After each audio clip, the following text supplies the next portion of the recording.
Olá, seja bem-vindo ao programa Embaixadores. Este espaço dedica-se a contar histórias inspiradoras de personagens que impactam vidas.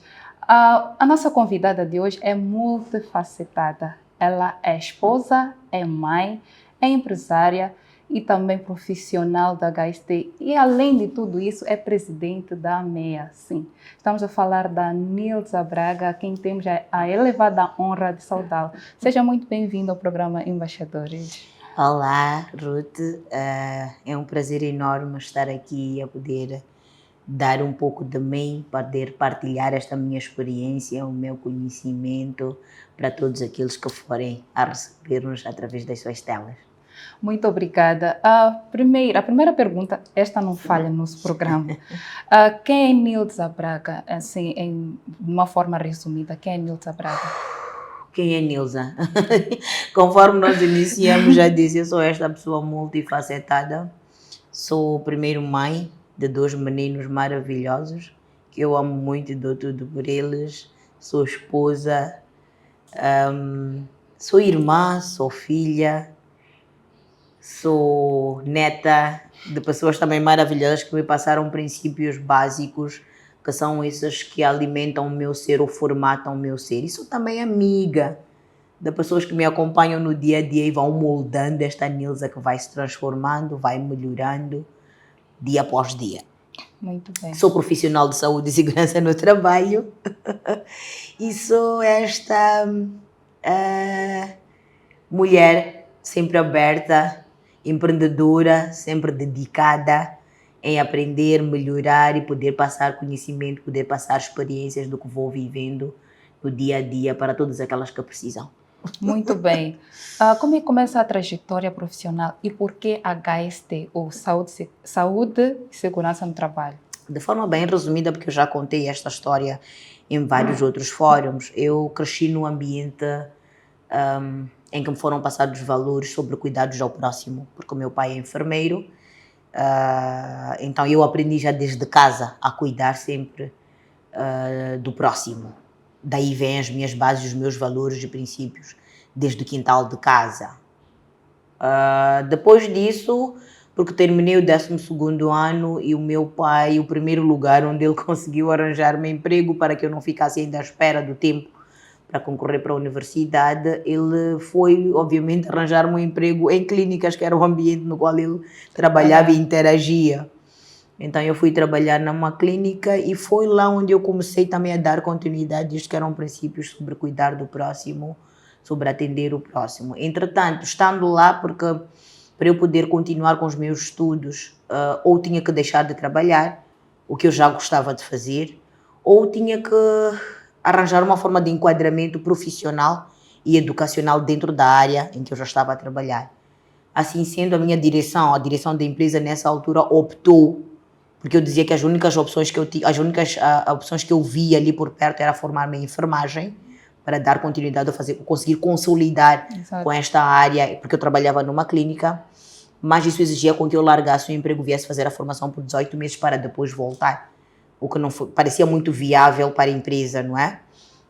Entretanto, daí foi quando a própria gestão da empresa ou do departamento viu que poderiam alocar-me num outro departamento onde eu conseguisse ainda dedicar-me profissionalmente ou usar estas minhas aptidões todas ou esta minha paixão em cuidar e dar atenção a colaboradores, que era no departamento de saúde e segurança no trabalho, o tal HST, que nós depois vamos falar um bocadinho porque é que a gente diz saúde e segurança no trabalho ou HST, que nunca deixo de mencionar. Exato. Então comecei já a trabalhar no departamento de saúde e segurança no trabalho como colaboradora na área da agricultura, que eu tinha cerca de 5.000 trabalhadores, dos quais boa parte deles eram iliterados, não tiveram acesso à escola, à educação, e tínhamos então que trazer esta abordagem de saúde e segurança no trabalho para alguém que estava habituado a ir a uma chamba de pés descalços. E nós tínhamos que começar a incutir neles que eles tinham que usar botas, porque o nosso rate de incidentes, ou nível de acidentes no local de trabalho vinha crescendo bastante na área da agricultura, então tínhamos como uma meta reduzir este número de acidentes de trabalho. E isso passa primeiro de educar as pessoas mostrar as desvantagens que esses acidentes de trabalho lhes traziam. E aí comecei de novo a desenvolver outras minhas habilidades que eu não sabia que tinha, que era de poder ou saber ensinar, saber passar conhecimento. Quando eu consegui ter espaço para fazer isso, ver que afinal algo que eu aprendia, o que me era ensinado pelos meus líderes, eu também conseguia passar a mesma informação ou ensinar. Aí eu comecei a perceber que afinal cuidar do outro não é apenas na clínica, não é apenas como enfermeira, como médica, existem várias outras formas de cuidar do próximo e garantindo com que ele pudesse voltar para casa todos os dias em segurança. Muito bem. São 20 anos dedicados à saúde e segurança no trabalho. Sim. Como é que uma área tão técnica específica cruzou o seu caminho e o que motivou a seguir essa carreira? Primeiro pela necessidade que a empresa tinha, ok? Eles identificaram em mim algum potencial, viram que eu era apaixonada pelo que eu fazia, eu demonstrava dedicação ao que fazia e naquele ambiente, ainda que no meu departamento existissem homens, percebiam que maioritariamente eram mulheres que estavam na área da agricultura. Vamos começar por aí. E é uma forma de nós mulheres nos comunicarmos e passarmos esta responsabilidade que é de voltar para casa. Quando tu encontras uma mãe que deixou um bebê em casa, que deixou uma família inteira em casa, ela percebe de forma mais fácil o quão importante é voltar para casa. Ela percebe, porque ela já carrega este cuidado. Sim. Como mãe. Exato. Os seus genes, só por ser mulher. Então a conversa que eu tinha, a forma ou a abordagem que eu tinha com as mulheres não era a mesma que nós tínhamos com os homens, por isso já era vantajoso para mim estar naquela posição. Okay. Então, naquele ambiente onde eu comecei a trabalhar, era importante que eu fosse mulher, porque eu conseguia perceber melhor. Eu conseguia perceber melhor a mulher que vinha, que talvez sofria violência em casa. Eu percebia melhor a mulher que talvez precisa tirar mais tempo para poder ir amamentar o bebê, ou entrar mais cedo para começar o trabalho e depois ir amamentar o bebê, conciliando o aspecto profissional desta colaboradora e o aspecto de ser mulher e poder ter esse espaço. Então, era estratégico eu estar naquela posição. Entretanto, ao longo da minha carreira aí vieram desafios como mulher, porque eu percebi que eu queria crescer profissionalmente, queria aprender em como é implementar saúde e segurança no trabalho em outras indústrias. E dali eu fui para a área da mineração, que já é uma área que não é tão vantajoso assim ser mulher. Exato. Percebe-se logo quando a gente fala de mineração que exige mais força. Mais pujança, e tinha que ser homem. Então, aí na verdade é que vem realmente alguns desafios de como me inserir neste ambiente. Eu cortei o cabelo, eu tinha que ver formas de não me deixar levar pelo sedentarismo, porque dentro no ambiente mineiro nós vivíamos dentro do acampamento, era um cerco fechado. Okay. Nós não podíamos sair muito, ficávamos lá na verdade 6 semanas dentro do acampamento e só tínhamos 2 semanas para vir para casa em Maputo. Aí já tinha que deparar com assuntos como assédio, como cuidado de como ser mulher neste ambiente em que não tem cabeleireiro, não tem ninguém que te faça as unhas, como é que eu abordo estes homens que já estão fora de casa e como é que eu me protejo também contra este assédio e outras situações embaraçosas para nós mulheres, mas principalmente era dedicar-me àquilo que eu pretendia alcançar. E era a única mulher? Não, na verdade nós tínhamos lá cerca de, digamos que ficassem no acampamento, cerca de 8 a 10 mulheres apenas. Okay. Mas estamos a falar de uma empresa que tinha cerca de 150 homens, então 10 mulheres são mesmo. Mas o bom é que a empresa por si, porque tinha que ter esta quota de mulheres a trabalharem lá, sim, que é de lei, eles também já tinham procedimentos muito claros para proteger estas mulheres.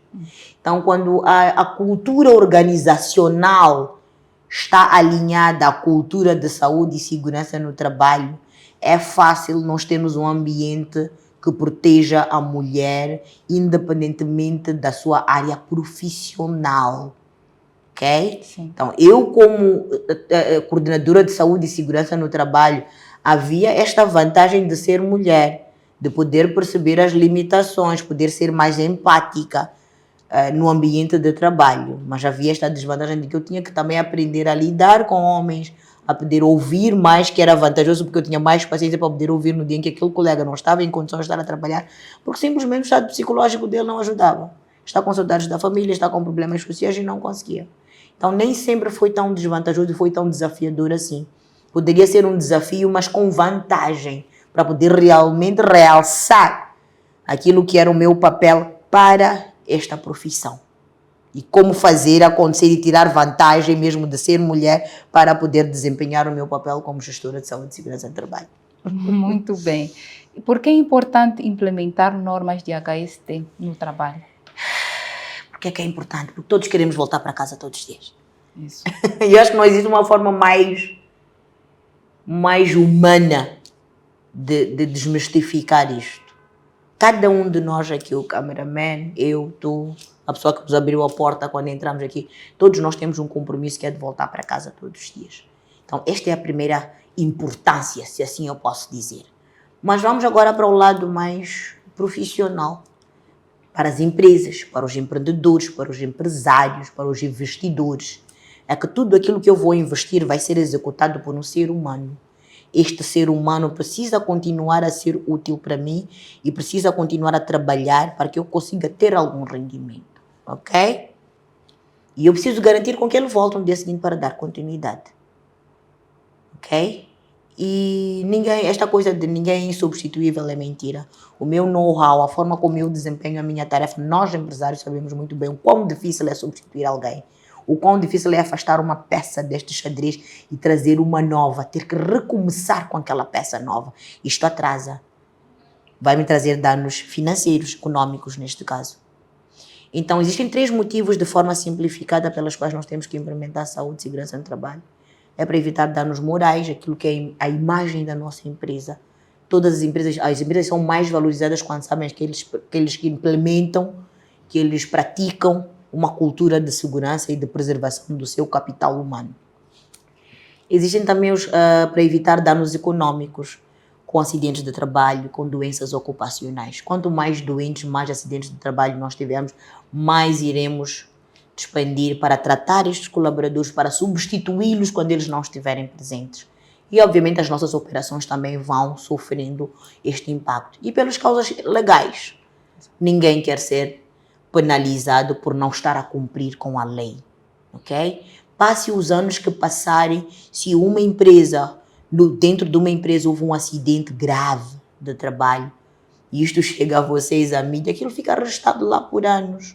Primeira coisa que vão fazer a qualquer empresário que teve uma empresa que talvez não indemnizou um colaborador, ou teve uma situação litigiosa com um colaborador, é só clicar o nome da empresa e aparece lá.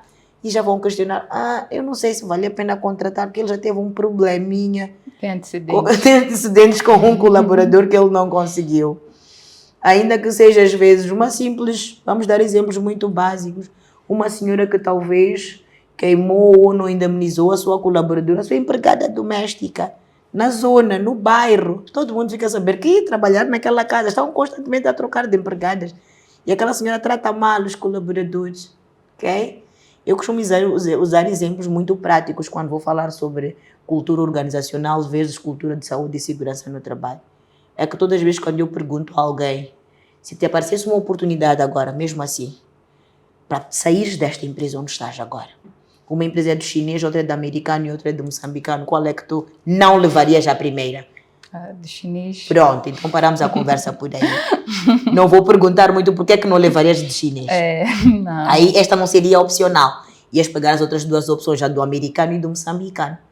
Então há alguma coisa que já está pré-concebida aqui, nas nossas mentes, pela cultura organizacional existente nestas empresas. Ok? Por quê? Porque sempre são vistos como aqueles que não cuidam, não se importam, não têm uma cultura organizacional alinhada à cultura de saúde e segurança no trabalho, ok? Então, o prestígio que esta pessoa vai ter como colaboradora em trabalhar nesta empresa, a imagem que também o outro cliente que quiser contratar estas empresas, ele vai fazer esta seleção. Então, é daí onde nós partimos para responder à pergunta de por que implementar. Muito bem, nós vamos fugir um pouco, mas não. Gostei deste Vamos a ponto. fundo, queres ir mais? Vamos. Mas antes, a Anisa disse que ia desmistificar o HST. Vamos. HST quer dizer higiene e segurança no trabalho, ok? Nós já não usamos muito esta terminologia, usamos mais a de saúde e segurança no trabalho. Porque quando a gente não tem higiene, o que é que nós não vamos ter? Vamos ter saúde. Pronto. Então, quando a gente já começa a trazer a terminologia saúde e segurança no trabalho, nós aqui já queremos incluir a saúde física e psicológica, que é o que tem tendência ultimamente em dar-se mais importância. O físico a gente já sabe. Nós já começamos a ensinar aos nossos filhos desde casa, algumas escolas até já ensinam como atravessar a estrada, não subir numa cadeira para trocar a lâmpada, deve usar um escadote, não pegar material quente porque pode se queimar. Quando estiverem em casa, já começam a ter estas aulas em casa e já começa a vir uma geração que já está conscientizada sobre isto. Para não falar de nós mesmos adultos, que já sabemos a importância de usar um cinto de segurança, de não atravessar mal a estrada, de quando estiver a subir uma escada, segurar o corrimão, tal qual o fizemos quando vinhamos para aqui, ter atenção ao que a gente vai carregar. Mas e o estado psicológico? Então, quando a gente traz a terminologia saúde e segurança no trabalho, é mesmo para enfatizar e dar importância à saúde física e psicológica. E deixamos então a terminologia higiene e segurança no trabalho, porque higiene todos até já aprendemos. A Covid até veio realçar ainda mais. Se a gente não lava as mãos, não mantivemos os lugares onde nós tocamos limpos, obviamente vamos ficar doentes, não vamos ter saúde. Exato. Então já aprendemos que temos que lavar as mãos. Até hoje, como consequência da Covid, consequência boa, já aprendemos que às vezes a gente fica com uma sensação de que as mãos estão sujas. Queremos lavar, estamos constantemente aí, não. Eu vou para casa de banho, acho que andei a pegar muita coisa. Na verdade, não é coisa. É porque nós já fomos educados durante 2 anos. Ou mais, se não me engano, não sei quanto tempo é que já não me lembro agora quanto tempo é que durou a Covid, fomos incutindo isto nas nossas mentes. É importante lavar as mãos, é importante manter os espaços limpos. E vocês notaram muito bem que quando nós tínhamos a Covid, tem muitas outras doenças que desapareceram. A cólera, a malária, todas elas foram-se. Porque aprendemos a manter lugares limpos, desinfetados. Então, se nós não temos higiene, então automaticamente não vamos ter segurança. Então, por isso que agora, de hoje em diante, também aprendam a saúde e segurança no trabalho. E internacionalmente fala-se assim, saúde e segurança, não higiene e segurança no trabalho. Se calhar seja agora importante trocar a terminologia, que é para não... Para nós cá em Moçambique trocarmos isso, mexe com a legislação.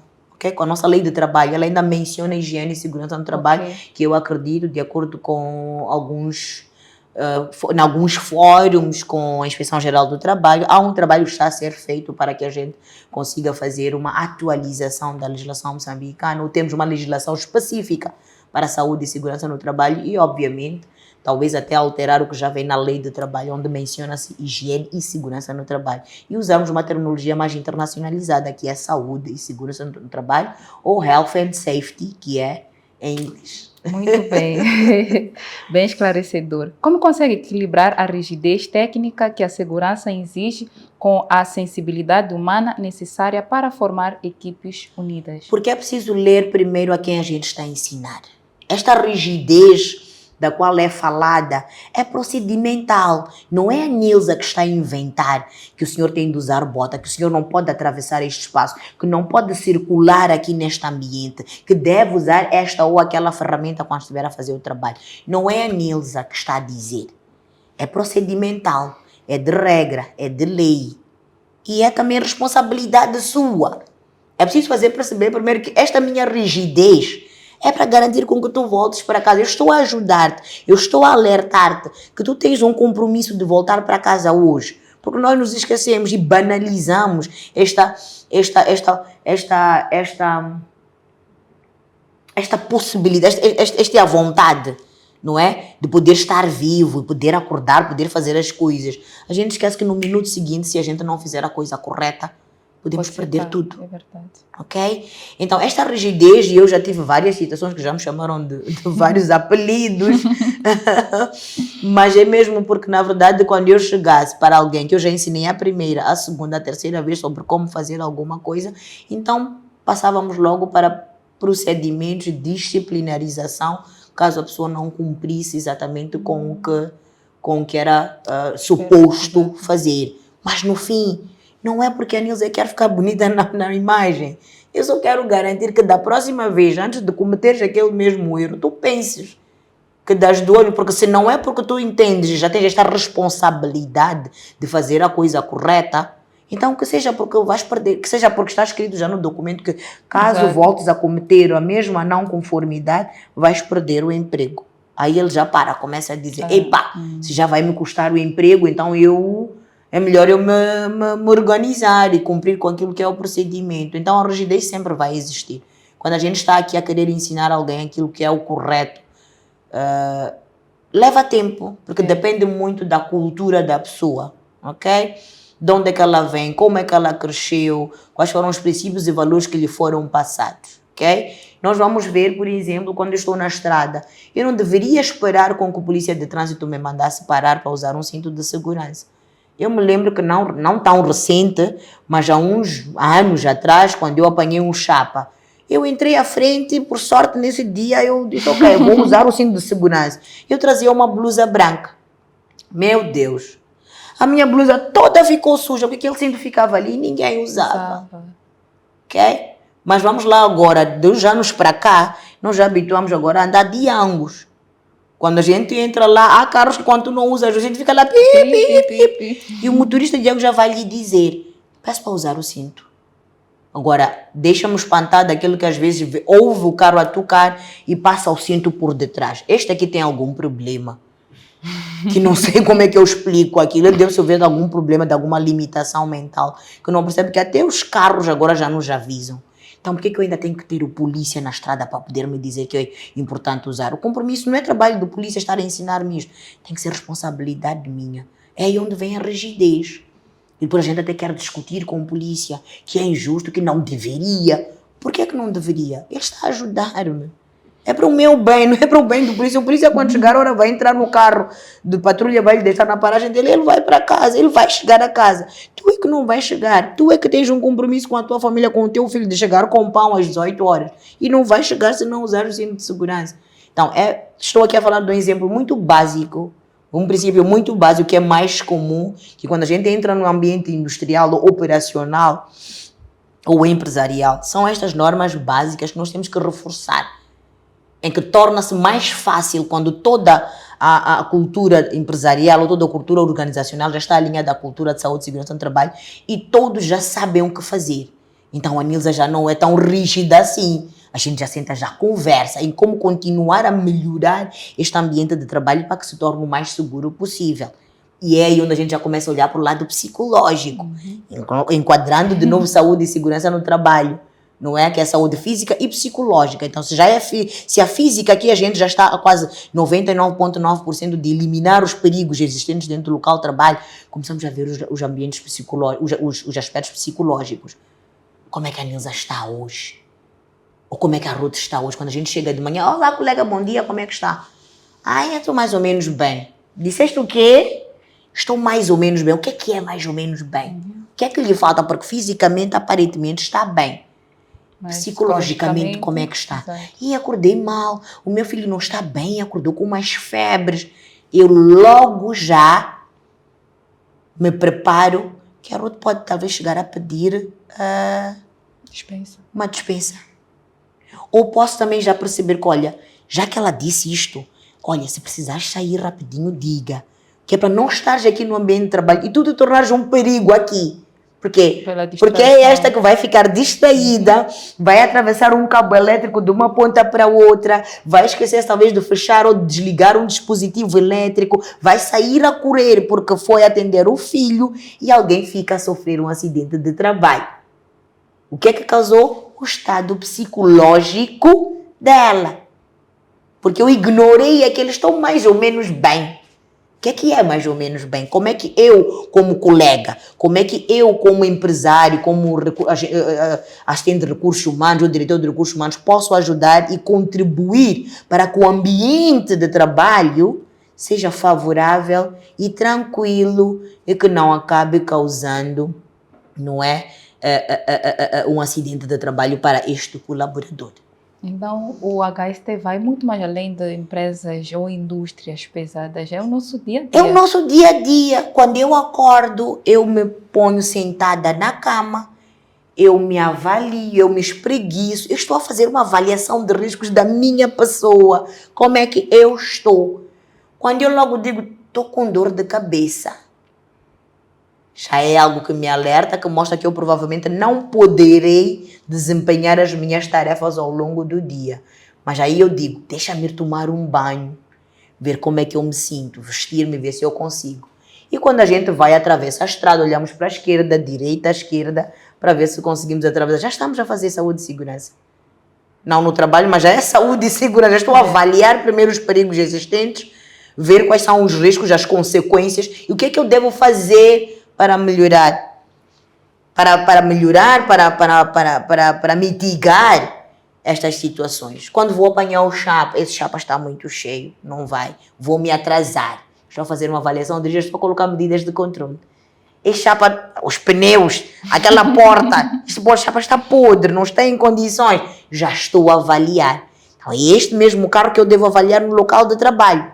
Como é que está a viatura que nos vai levar amanhã para fazer a reportagem? Está em condições, manutenção em dia, tem combustível, tudo isto.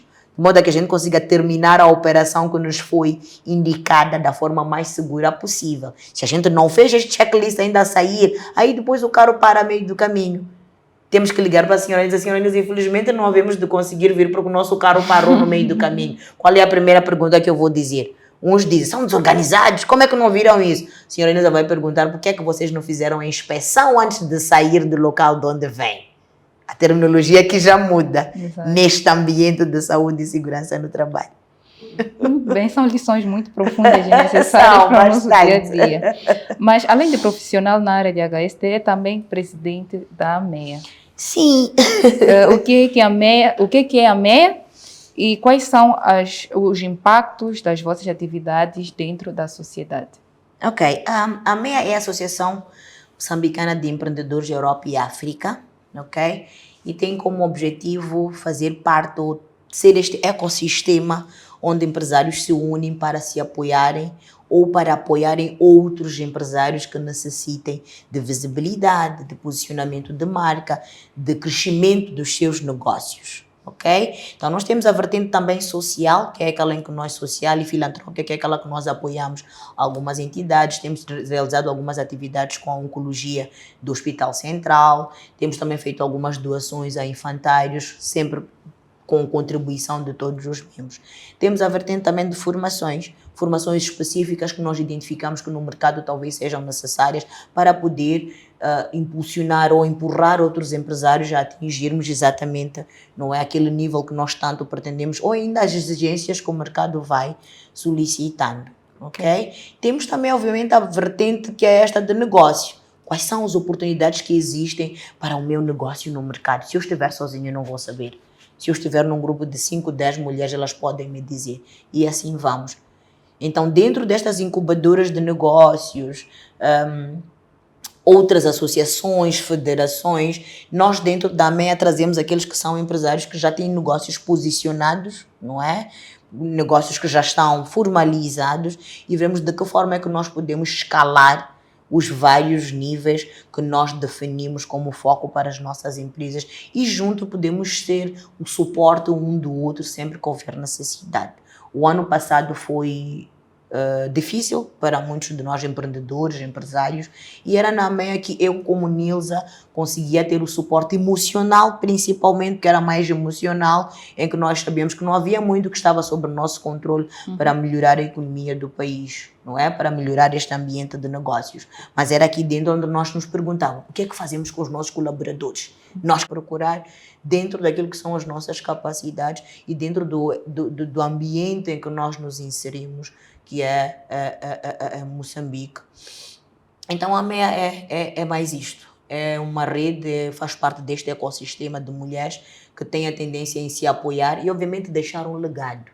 Pois. Porque nós temos esta consciência de que as que nos formaram, as nossas líderes, as que lutaram pela pátria, elas também vão deixando o seu legado e algumas já vão nos deixando. algumas já vão perdendo a vida, temos algumas que infelizmente deixaram-nos e elas foram-nos ensinando isto. Das várias palestras em que eu tenho participado, em que a Mamã Graça esteve lá, a Luísa Diogo estava lá, que são mulheres de muita força, e outras que ainda estão no ativo, são presidentes de conselhos de administração, elas têm nos dito isto: nós estamos a ir embora, daqui a pouco vamos reformar, algumas de nós, infelizmente, vamos partir desta para melhor, mas nós estamos a deixar um legado para vocês, a responsabilidade agora é vossa, e nesta geração nossa já não é a responsabilidade de ir à guerra, de ir lutar, de ir cuidar dos bebés, de ir cuidar dos homens feridos. Agora a nossa é esta, de como liderar um país, de como passar um legado para as outras mulheres, de como é que nós queremos contribuir para o crescimento do país. E nesta onda também em que todos nós já percebemos que o país não vai conseguir ter empresas suficientes ou indústrias suficientes para garantir emprego para mulheres. Mas o que é que nós fazemos? Quando a gente termina a 12ª classe e os nossos pais não têm condições de pagar a faculdade. É aí onde nós vamos pegar esta que terminou a 12ª, o que é que tu gostas de fazer? É aí onde nós voltamos a pegar no Ikigai, tal qual falamos aqui. Começamos a ensinar sobre o Ikigai. O que é que tu gostas de fazer? O que é que tu achas que vais fazer, mas sem que te sintas que estás a trabalhar, que estás a cansar-te. E daí ela vai poder fazer aquilo e descobrir que é possível ganhar algum dinheiro com aquilo. E é daí onde ela vai ter paixão e força suficiente para fundar a sua empresa e manter a sua empresa, continuar a crescer e tornar-se a empresária de sucesso que ela nem imaginava que poderia ser. Muito bem. E o que nós podemos esperar neste tempo, ou neste tempo de reinado da Nilza? O tempo de reinado, é tão grande essa palavra. Você é a presidente. Pode-se esperar apoio sentimental, principalmente, porque eu sei que como Nilza, que atravessa muitos desafios, muitos obstáculos no dia a dia para manter-se como mãe, como esposa, como empresária, como líder, existem outras Nilzas, existem muitas outras Nilzas. Então, primeiro, mais do que qualquer outra coisa, é esperar apoio. Apoio, é esperar liderança, é esperar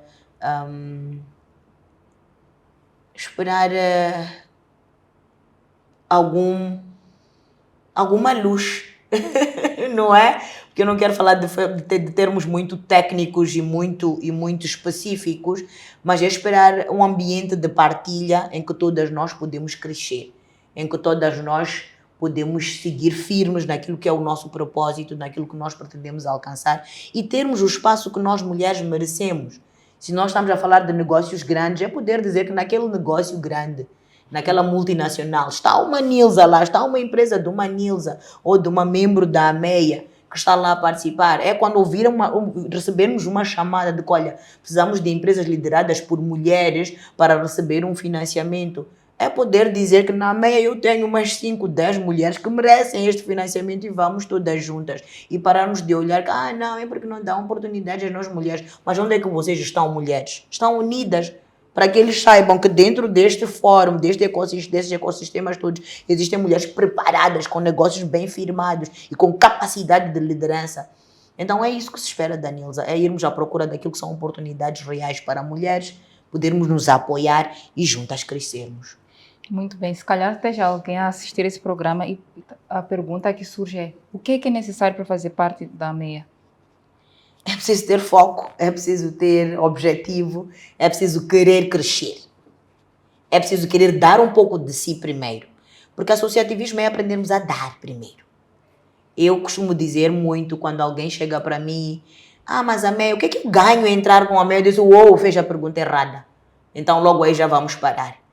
Primeiro pergunta, eu acredito que a pergunta deveria ser o inverso. O que é que eu posso dar à AMEA?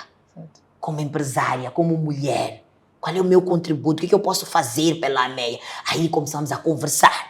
Aí eu pergunto, porque esta pessoa que vem e diz: o que é que eu posso dar à AMEA? Porque já descobriu o seu propósito de vida. Então aí já começamos a conversar melhor. Aí a gente começa a dizer: ok, o que é que tu fazes?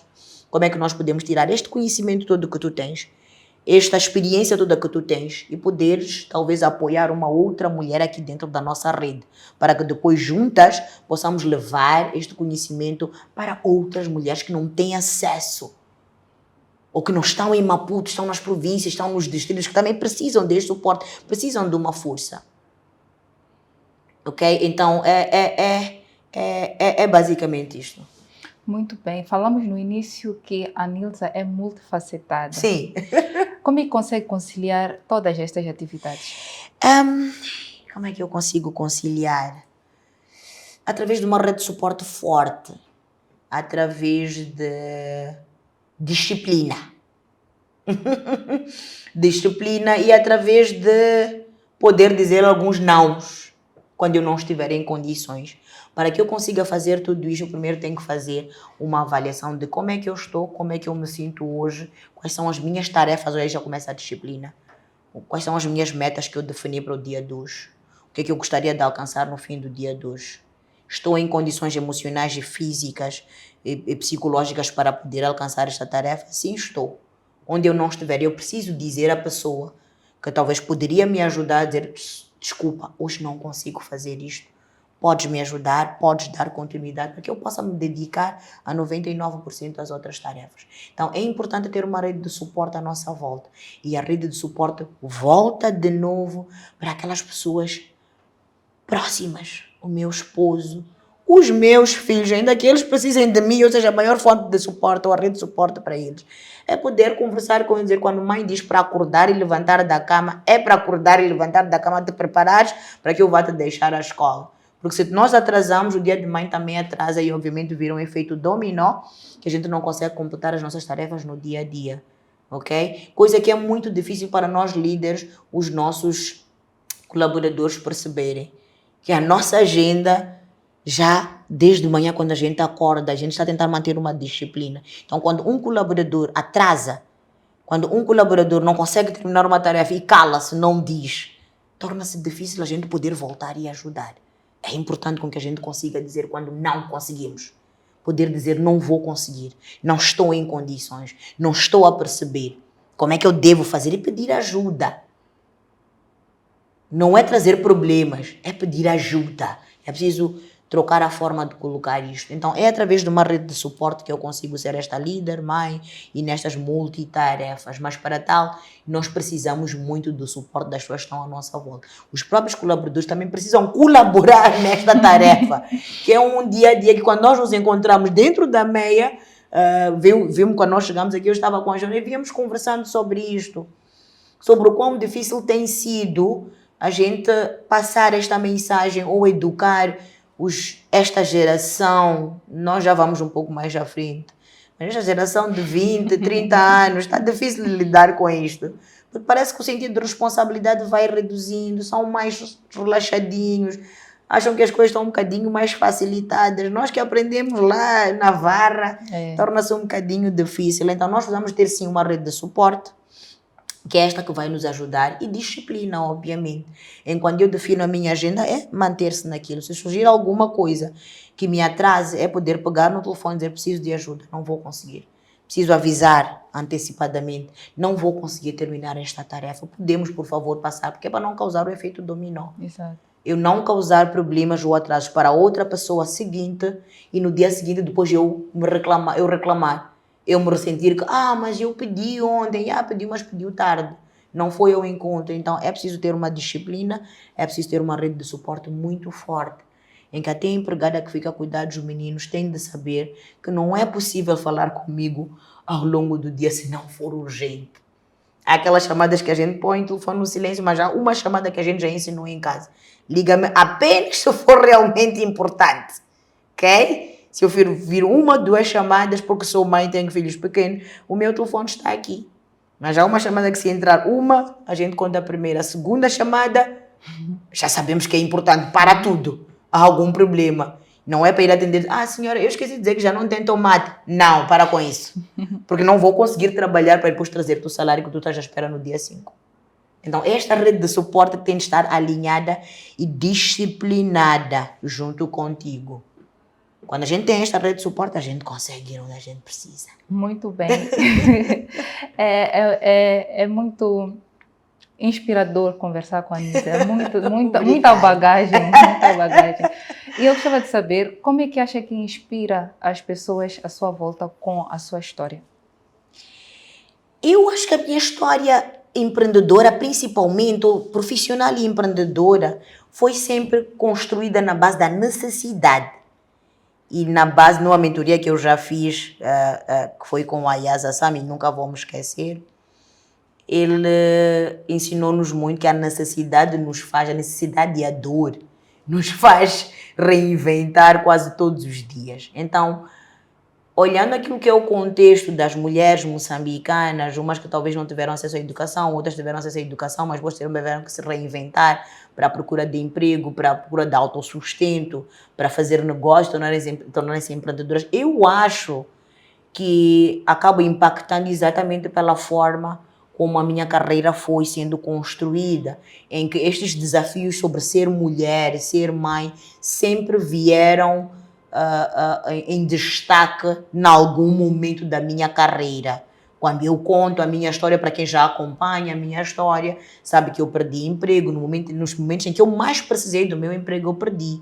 A primeira vez, depois de construir esta carreira linda de saúde e segurança no trabalho, fazer formação, já com cerca de 14 anos ou 13, 14 anos, não, antes até com 12 anos de experiência, fiquei grávida e perdi o meu emprego quando estava grávida do meu primeiro filho. Estava com 8 meses de gravidez mesmo assim. Como é que se perde emprego com 8 meses? Quem é que tem a coragem de demitir alguém com 8 meses? Mas há quem tem coragem, há quem o faz.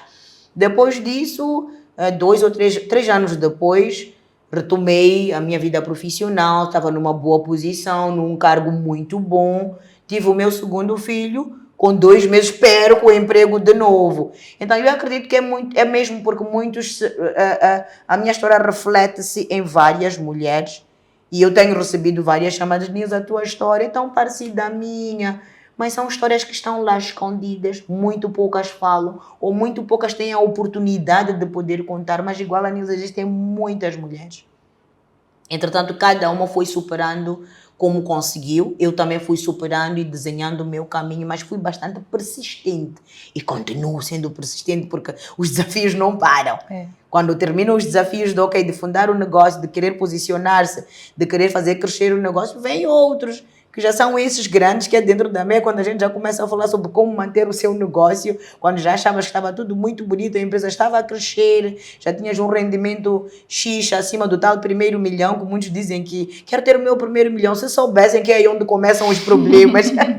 Eu tenho saudades da Nilza, que antes estava ainda a tentar ter só 100 mil meticais na conta, já era bastante, porque eu só pagava meu salário. Agora, quanto mais foi crescendo e começou a ter aquele primeiro milhão, já começam a vir os impostos, já começa a vir a contabilidade organizada, já significa que tem que pagar mais colaboradores, já começa a significar que tem que perder sono para pensar como é que eu vou pagar o salário do João e da Maria amanhã, perder sono, sem contar que depois já tem que continuar a cuidar também das crianças em casa. Então, a minha história, na verdade, ou a trajetória de muitas mulheres acaba sendo similar à da Nilza, da Joana, da Ruth e de muitas outras de nós, em que nos reinventamos e afinal conseguimos superar. Então, quando muitas veem que ela passou por tudo isso mesmo, superou, eu também então acredito que vou conseguir superar. E eu digo que vamos conseguir superar. Ainda semana passada tem uma amiga que rescindiram-lhe o contrato, ela estava lá quase 15, 20 anos. Numa das multinacionais que já vai fechar, agora não vou mencionar o nome, e ela estava arrasada. Eu disse, para com isso. Tu já sabias que isto ia acontecer. Mas receber aquela carta pesa de frente. Pesa de frente, mas lembra-te que tu até já fundaste um outro negócio. Imagina que nem sequer tem um negócio. Nem sequer imaginou em que é que vai aprender. Nem sequer descobriu o seu Ikigai. Como é que esta mulher vai começar? E às vezes é que quando elas vêm ouvir, deixa-te disso. Tu já tens empresa, já tens uma casa própria, já tens carro, tens um esposo que também trabalha, vai te ajudar nas despesas pelo menos os primeiros 3. Vão te dar uma indemnização. Pega nessa indemnização, corre.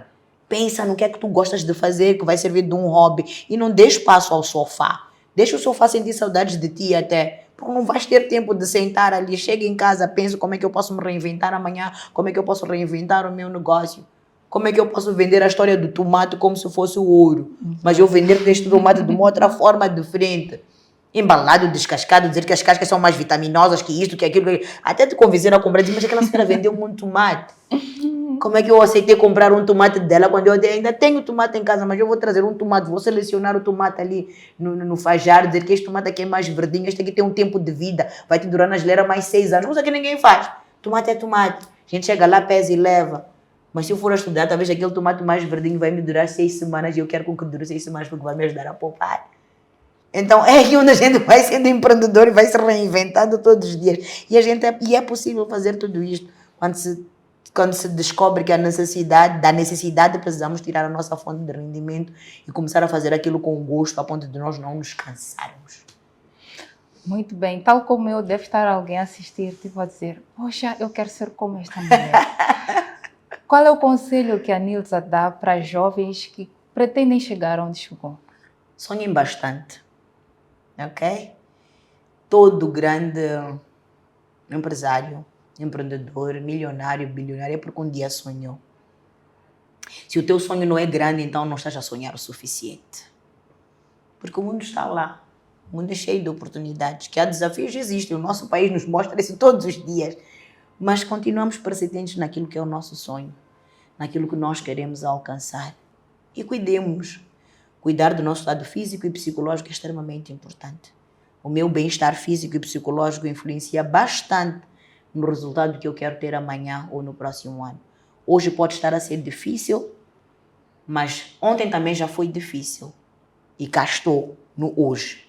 Então vamos preocupar com hoje e vamos preocupar com o amanhã para não me arrepender de não ter feito hoje aquilo que eu quero para o meu amanhã. Muito bem. E que legado pretende deixar para as gerações vindouras? Falando em mulheres, primeiro, que é o meu foco neste momento, é de pessoas que acreditam em si. Das pessoas que acreditam no seu potencial. Aquela que acorda, se olha no espelho e diz, eu posso, eu quero, eu consigo. E é esse legado que eu quero deixar. Que nada, nem ninguém te faça pensar diferente disso. Porque aqui o compromisso primeiro é comigo e com Deus lá em cima, porque eu sou crente. Então, enquanto Deus me colocar aqui na terra, eu vou ter fé, eu vou usar o meu bem-estar físico e psicológico hoje para poder fazer melhor. É este legado que eu quero deixar de forma resumida. Muito bem. Para terminar, o que podemos esperar da Nilza Braga nos próximos anos? Nos próximos anos é mais trabalho. Nos próximos anos é mais disponibilidade de poder partilhar tudo aquilo que é o meu propósito de vida. Que é conscientizar as pessoas a cuidarem-se mais no ambiente de trabalho e não serem um peso para qualquer empresário, para qualquer empregador. Cuidar de mim no local de trabalho só traz vantagens para mim e para aquele que me deve pagar salário. Então é esta Nilza que vai estar lá fora, é esta Nilza que vai continuar a investir nos seus negócios, que vai continuar a investir naquilo que é saúde e segurança no trabalho, para que conscientize a cada empresário, a cada empreendedor, a pensar nos seus colaboradores, no bem-estar deles. Por mais difícil que seja garantir condições, garantir salário no final do mês, mas cuidar deles. E poder mostrar a eles que a vida não termina aqui, a trabalhar com a Nilza. Lá fora existe um mundo de oportunidades. Vá, voe e aproveite. Então a Nilza que se espera é esta, Nilza comprometida com saúde e segurança no trabalho e super apaixonada por ambientes de trabalho seguros. A Nilza empreendedora que não aceita nãos como resposta, que vai atrás até te convencer a dizer um sim. E a Nilza mãe, a Nilza esposa e a Nilza amiga de todos, aqueles que comigo convivem e fazem parte deste meu círculo de amizade. Muito bem. Nós já estamos mesmo no término do nosso programa, mas há algo mais que gostava de deixar ficar para enriquecer esta conversa? Eu acho que eu disse bastante e obrigada pela oportunidade, pelas perguntas tão específicas, em que não tive cá aqui contar a minha vida toda e fazermos um podcast. Foram bastante diretas, não é? E é talvez dizer muita força a todos os empresários moçambicanos, a todos os empreendedores moçambicanos, aqueles que acordam todos os dias e vão à luta porque decidiram que é esta vida que vão seguir, que é ser empreendedor, que é garantir sustento para outras pessoas que ainda não têm a mesma visão que a nossa ou não têm a mesma coragem de acordar e dizer vou abrir um negócio.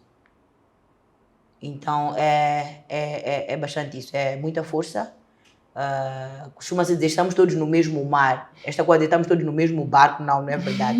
Estamos todos no mesmo mar. Cada um vai batendo a onda de forma diferente, mas estamos todos no mesmo mar e esperamos com que todos lá no fim a gente consiga chegar à margem desta praia, deste mar e todos conseguimos ver que afinal valeu a pena percorrer este caminho todo, porque afinal estamos a deixar um legado e estamos a poder fazer crescer aquilo que é a economia do país sem estar à espera que o governo o faça por nós. Muito bem. Muito obrigada, Nilza, pela disponibilidade e esta conversa enriquecedora.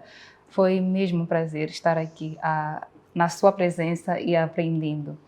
E para si, caro telespectador, muito obrigada por ter estado presente até aqui. Nós nos despedimos com promessas de voltar numa próxima oportunidade. Até lá!